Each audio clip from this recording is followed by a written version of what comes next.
and I was watching him very closely. I saw like his hand shaking a bit. Diddy's breaking down, and this trial might be too much for him to handle. Word is he suffered a heart attack in court right after his own son dropped a bombshell about him, the same son who stood by him through it all. What's up, y'all? It's King Kong. And right now I'm taking over my pop's Instagram. But now if what people are saying is true, this could be the ultimate betrayal. Let's get into it. Family ties. And Lies Diddy's trial began on May 12, 2025 in Manhattan Federal Court, with his family members, including his children, attending to show support. Christian, Justin, Quincy, Chance, Jesse, and Delilah have all been spotted in the courtroom creating this image of family unity during this extremely serious trial. But here's where things get spicy while Diddy is facing charges of racketeering, conspiracy, sex trafficking, and transportation to engage in prostitution. His son, Christian King Combs, is dealing with his own legal drama. And when I say drama, I mean drama. In April 2024, Christian Combs got hit with a lawsuit filed by Grace Omar, former yacht stewardess. Now, I'ma keep this family friendly because we got young viewers, but basically this woman claims Christian assaulted her during a yacht trip in 2022. And get this, she says the yacht was chartered by none other than Papa Diddy himself. Like father, like son, I'm just asking questions here. Omar's lawsuit states that what was supposed to be a wholesome family excursion turned into a hedonistic environment real quick. The lawsuit alleges Christian, who was heavily intoxicated, pressured her to take a shot that might have been spiked, and then things got really inappropriate real fast, y'all. This lawsuit includes photos of bruises on Omar's arm that she says came from Christian grabbing her. There's even supposed to be an audio recording that captures her rejecting his advances. CNN verified a transcript of this audio. This ain't just hearsay, folks. But wait, it gets worse. Omar claims that after she reported the incident to the yacht's captain, nothing happened. Why? Because she alleges Diddy paid the crew to keep their mouths shut.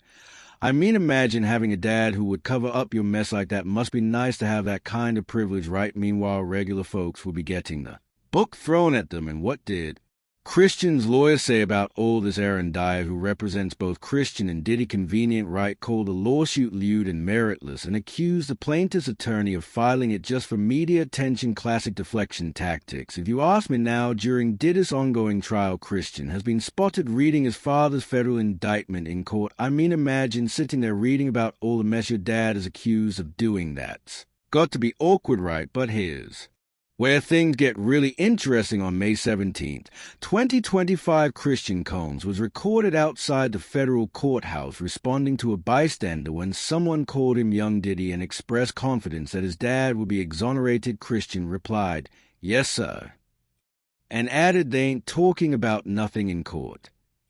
Oh really, Christian, they ain't talking about nothing in court? I guess Cassie Ventura's testimony describing years of abuse and coerced participation in your dad's free course is nothing to you. I guess Daniel Phillips' testimony about being paid to have intimate relations with Cassie while your dad watched is nothing. I guess Dawn Richards' testimony about witnessing your dad hit Cassie with a skillet is nothing to the audacity, the nerve of this man to say they ain't talking about nothing when these women are reliving their trauma on the stand. It just shows a complete disconnection from reality that money and power can create. Speaking of Christian's behavior during this trial, let's talk about the fact that while his dad is locked up facing life in prison, Christian was out here partying with his girlfriend on Instagram. Like, seriously, your dad is fighting for his life, and you're out here popping bottles and flexing on the gram. Make it make sense. And it's not just Christian. His brothers Justin and Quincy have been spotted partying with Diddy's girlfriend, Young Miami. The audacity. While most people will be laying low if their family was going through such a public scandal, these guys are just living it up like nothing's happening. That's that privilege talking, y'all. It gives real Succession vibes. Like, these are the real-life Roy children, completely detached from the reality that normal people face. Imagine if one of us regular folks had our parent facing federal charges. We'd be stressed out of our minds, not posting up at the club. They say, "We have some information that you would want." I said, "What is that?" They said, "Well, the new lawsuit, Christian Combs was on the yacht, and while right before molesting or sexually assaulting this woman, he was actually rapping in the studio. We have the song he was rapping. There's two audios. There's just the song, and then there is another audio that contains screams and whatever of the girl. They said, "We're going to give you the audio of the song." I'm like, okay. Then they give me more information. He was rapping over, and this is where I'm like, guess what he was rapping over? Cassie, me and you be. Can we just pause and process this for a minute? According to this claim, Christian was allegedly rapping over one of Cassie's beats right before the alleged assault. Cassie, the same woman who was accused his father of years of abuse, the symbolism. It's too much, the disrespect, the entitlement. It's giving generational patterns of behavior.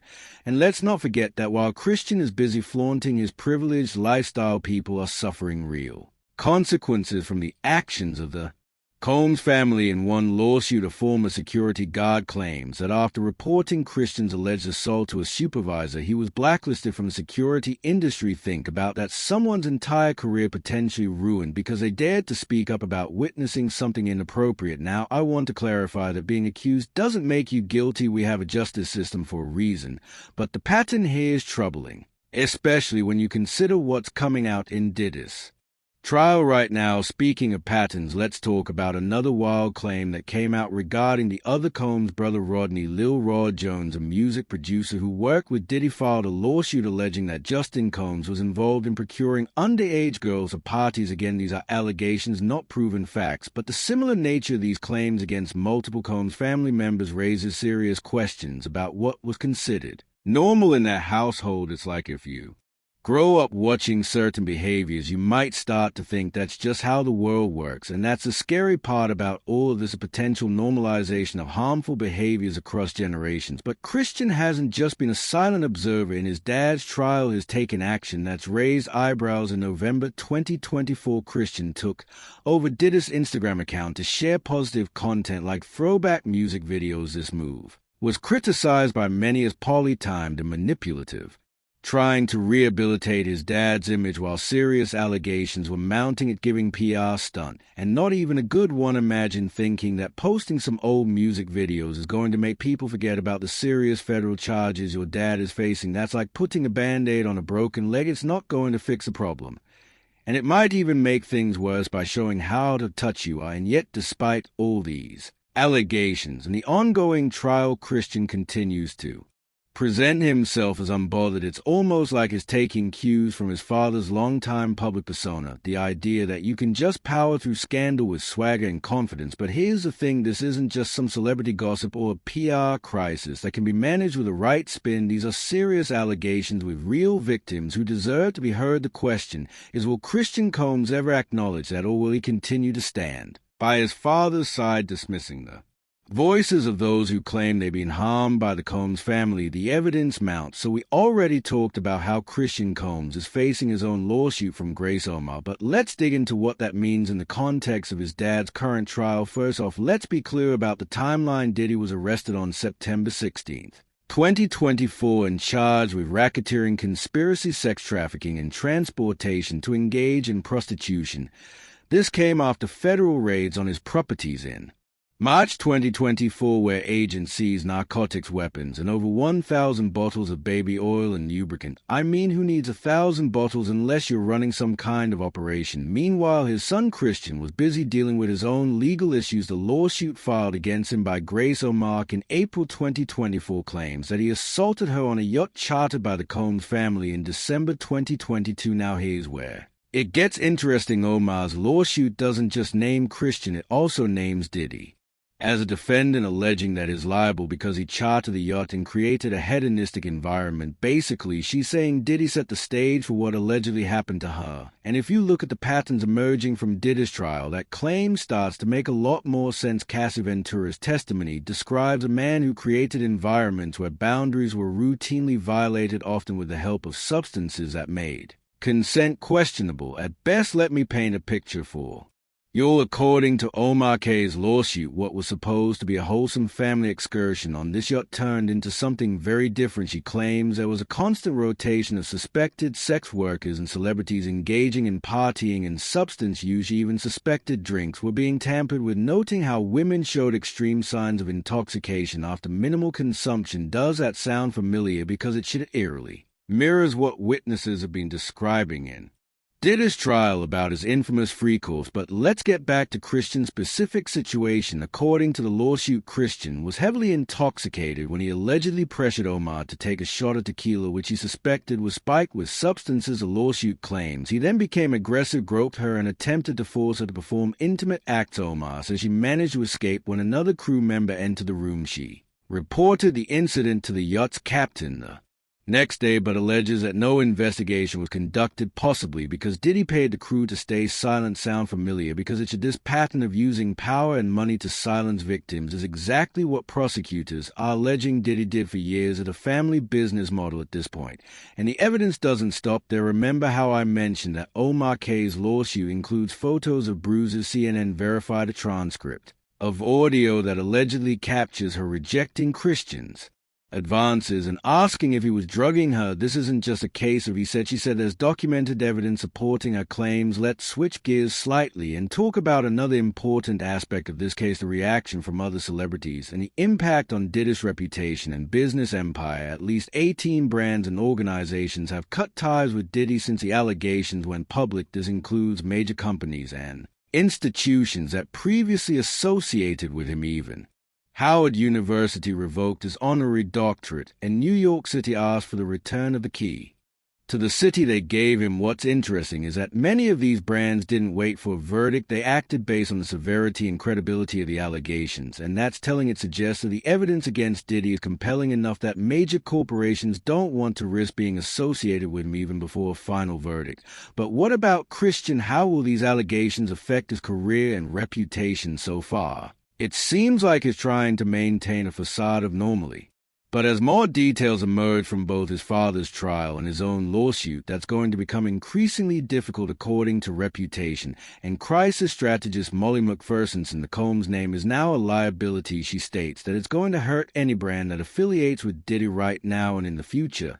And by extension, that includes his children, especially those like Christian who are facing their own allegations. McPherson describes how Diddy embodied his brand with Bad Boy Records, representing an edgy energy, but now that same energy is crucifying him in terms of public perception. She believes the Diddy name is a tainted, toxic name for good that won't recover anytime soon.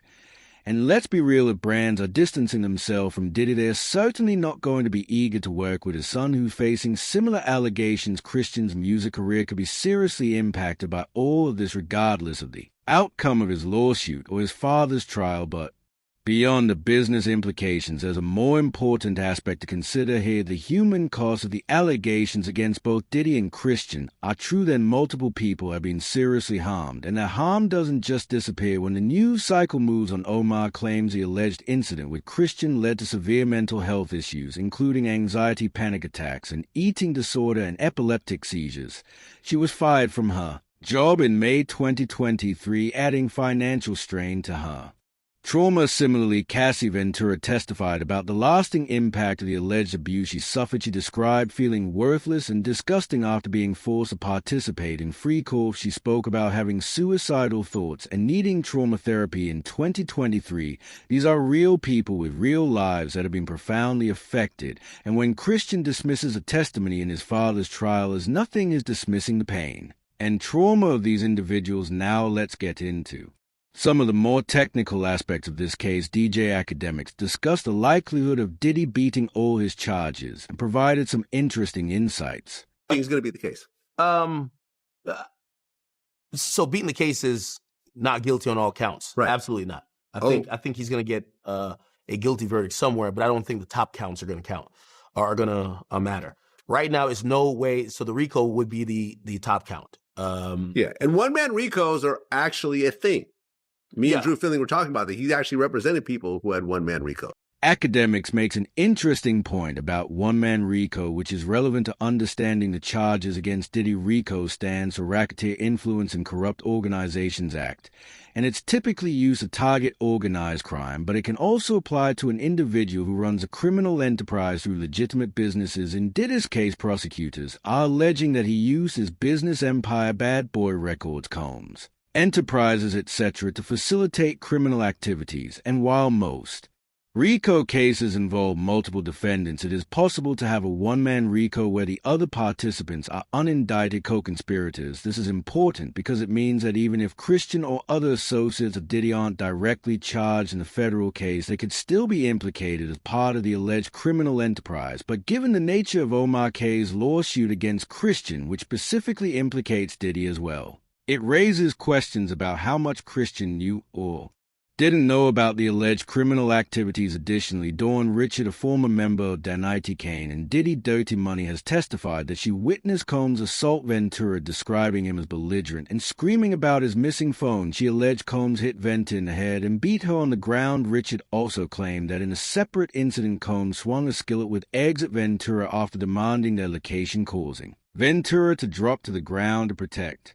herself. This testimony corroborates Ventura's claims of physical abuse and helps establish a pattern of behavior. And this pattern is relevant to understanding the environment in which Christian grew up and the behaviors he may have observed and potentially internalized. The defense's strategy in Diddy's trial has been to acknowledge his bad behavior while denying that it rises to the level of federal crimes. They argue that while Diddy might have been a horrible boyfriend who abused drugs and couldn't control his anger, that doesn't make him guilty of sex trafficking or racketeering. Now, Diddy's team came real quick on their opening statements and said, look, and I thought their opening statements, to be honest with y'all, were weak. Diddy's team. Like, I thought, like, okay, all they did was own up to everything. They're like, look, he was angry. He can't control his anger. He, might have abused drugs and been a horrible boyfriend. Y'all going to hear text messages and audios that make him sound like a horrible person, and that he may have been. All of the most horrible things you could think about him when it comes to how he dealt with the women in his life, he's owning up to it. But when it comes to these charges, one thing has nothing to do with the other. You're not going to be able to look at him at the end of this case and say that because of any audio, any video you see, or anything that we are telling you right now that is despicable. They admitted it. Like, if he was guilty of domestic violence, we wouldn't be arguing. It's interesting that the defense is essentially conceding that Diddy was abusive, but arguing that abuse alone doesn't constitute sex trafficking or racketeering. They're trying to draw a line between immoral behavior and criminal behavior. But as one legal commentator noted, I don't know if the jury is going to be able to separate the two, and that's a valid point when jurors hear testimony about repeated patterns of abuse, coercion, and control. Will they really be able to see that as separate from the federal charges? And what does all of this mean for Christian Combs? If his father is convicted, it could potentially strengthen Omar's civil case against both Christian and Diddy. It would establish a pattern of behavior that makes our allegations more credible in the eyes of a jury. Moreover, if Diddy is found to have run a criminal enterprise as alleged, it raises questions about the extent to which his children, especially those who work closely with him like Christian, were aware of or participated in these activities. As the trial continues, we can expect more revelations that may shed light on the dynamics within the Combs family and the potential involvement of Diddy's sons in the alleged criminal enterprise of Fallout. And the future, let's start with where things stand right now. Diddy's trial began on May 5th, 2025, and is expected to last at least 8 weeks. That means we're still in the early stages with plenty more testimony and evidence to come. So far, the prosecution has presented a strong case with testimony from Cassie Ventura, Daniel Phillip, Dawn Rich, and others, painting consistent picture of Diddy as an abusive and controlling figure who uses power to coerce victims into participating in what he called free course. But the defense isn't backing down. They've acknowledged Diddy's bad behavior while arguing that it doesn't constitute federal crimes like sex trafficking or racketeering. They are framing Diddy as a complicated man involved in kinky adult stuff, but not a criminal. It's a risky strategy, but one that might work with some jurors. By conceding the less serious allegations while fighting the more serious charges, they're trying to appear reasonable and honest. But will it be enough to overcome the mounting evidence against Diddy? It's really not that serious. There you go. You're flying a prostitute. She wants to get paid. There she you does go. something she's cool with doing. You fly her back. The end. They're setting it up already like that. Yeah. Yo, we're swingers. At times we were out of town. We didn't meet other couples. We was just flying some prostitutes. Yeah, we probably flew them into some places that prostitution was illegal in. And yes, that's a federal charge. Okay, his reputation won't, like, compared to what he's accused of, is like, a little freaky motherfucker. It's an interesting take, and one that aligns with the defense's strategy. If they can convince the jury that Diddy's behavior, while freaky, was consensual and not coercive, then they might be able to beat the more serious charges like sex trafficking and racketeering. But even if Diddy is only convicted on lesser charges like transportation to engage in intimate activities for pay, he could still face up to 10 years in prison, and given his age, his 54, even a shorter sentence, would be a significant portion of his remaining life. Moreover, conviction for Diddy would likely further damage the Combs family's reputation, making it harder for Christian to maintain his music career and public image. Is there any coming back from this for Diddy? It's very difficult because P. Diddy, Sean Combs, whatever the name is now a liability. It's going to hurt any brand that affiliates with Diddy right now. This is a crucial point. The Combs brand was built on an edgy energy that once made it appealing, but now that same energy has become toxic in light of the serious allegations, and this toxicity extends to anyone associated with the Combs name, including Christian. We're already seeing this play out. At least 18 brands and organizations have cut ties with Diddy since the allegations went public. His business empire, once valued at around $1 billion, is crumbling before our eyes, and for Christian, who's been trying to build his own career as King Combs, this presents a serious challenge. How do you establish yourself as an artist when your family name has become toxic? How do you